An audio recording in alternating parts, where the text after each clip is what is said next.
भाजपच्या गोटात हिंगोली लोकसभा मतदारसंघात अजून एकाची भर पडली। हिंगोली लोकसभा मतदारसंघात राधेश्याम मोपलवार यांना हिंगोली लोकसभा मतदारसंघात निवडणुकीच्या रिंगणात उतरण्याची चिन्हे दिसू लागली आहे। राधेश्याम मोपलवार यांचा हिंगोली लोकसभा मतदारसंघात दांडगा संपर्क देखील आहे। सध्या हिंगोली लोकसभा मतदारसंघात भाजपकडून अनेक जण संपर्क वाढवत असले तरी राधेश्याम मोपलवार यांच्या नावाची जोरदार चर्चा सुरू झाली आहे। औंढा नागनाथ तालुक्यातील गोजेगाव येथे अवकाळी पावसात वीज कोसळून 27 नोव्हेंबर रोजी शेतकरी राजेंद्र शंकर जायभाय यांचा मृत्यू झाल्याने पालकमंत्री अब्दुल सत्तार यांनी दिनांक 1 डिसेंबर शुक्रवार रोजी दुपारी 2 वाजता गोजेगाव येथे जाऊन जायभाव कुटुंबियाची सांत्वनपर भेट घेऊन शासनाच्या 4 लाख रुपयांच्या मदतीचा धनादेश दिलाय। यावेळी मयत राजेंद्र जायभाय यांची आई पत्नी दुर्गा यांना अश्रू अनावर झाले।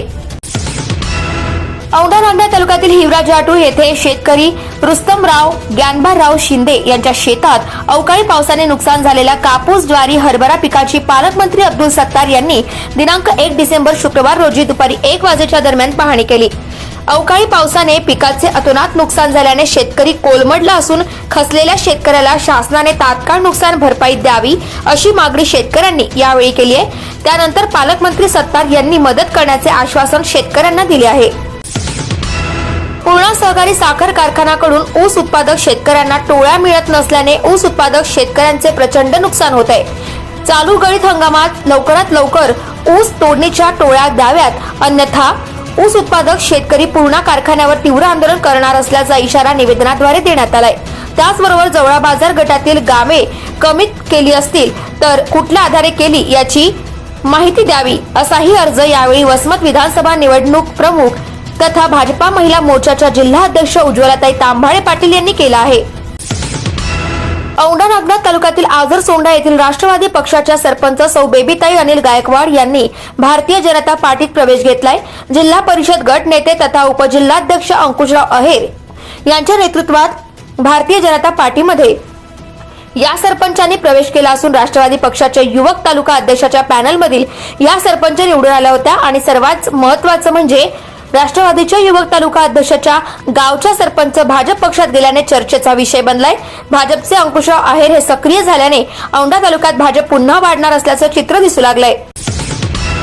गेल्या काही दिवसांपासून राज्यात सुरू असलेल्या अवकाळी पावसामुळे हिंगोली जिल्ह्यात तथा वसमत तालुक्यामध्ये केळी, कापूस, ज्वारी, हरभरा इत्यादी पिकांचे अतोनात नुकसान झाले। या संदर्भात राज्याचे कृषी मंत्री धनंजय मुंडे यांची विधानसभा मतदारसंघाचे आमदार चंद्रकांत उर्फ राजूभाई नवघरे यांनी मुंडे यांची प्रत्यक्ष भेट घेऊन नुकसानग्रस्त भागातील शेतकऱ्यांचे सरसकट पंचनामे करून त्यांना तात्काळ आर्थिक मदत द्यावी अशी मागणी निवेदनाद्वारे केली आहे। मागील काही दिवसापासून अवकाळी पावसाने थैमान घातले आहे। शेतीतील हरभरा, तूर, फळबाग पिकाचे नुकसान मोठ्या प्रमाणात झाले आहे। त्याचबरोबर शेतकऱ्यांच्या कृषी पंपाचे विद्युत बिल माफ करावे, पीक विम्याची रक्कम लवकरात लवकर जमा करावी आदी मागण्यांसह उद्धव बाळासाहेब ठाकरे शिवसेना पक्षाकडून राज्यपाल यांना औंढा नागनाथ तहसीलदार यांच्या मार्फत निवेदन देण्यात आले। यावेळी माजी आमदार डॉक्टर संतोष टारफे, जीडी काका मुळे, बाबूराव घोंगडे, बालाजी पोले, अलीम खातीम यांच्यासह शेकडो शिवसैनिक पदाधिकारी, कार्यकर्ते तथा शेतकऱ्यांची यावेळी उपस्थिती होती।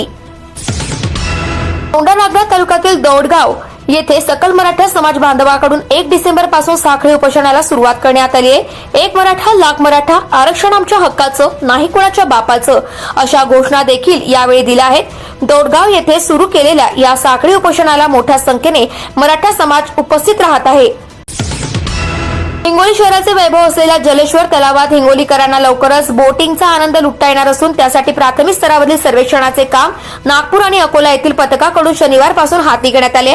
हिंगोली शहरात पालिका मुख्याधिकारी अरविंद मुंडे यांनी शहरातील नागरिकांना जास्तीत जास्त नागरी सुविधांसह मनोरंजनाची साधने उपलब्ध करण्यासाठी प्रयत्न चालवले आहे।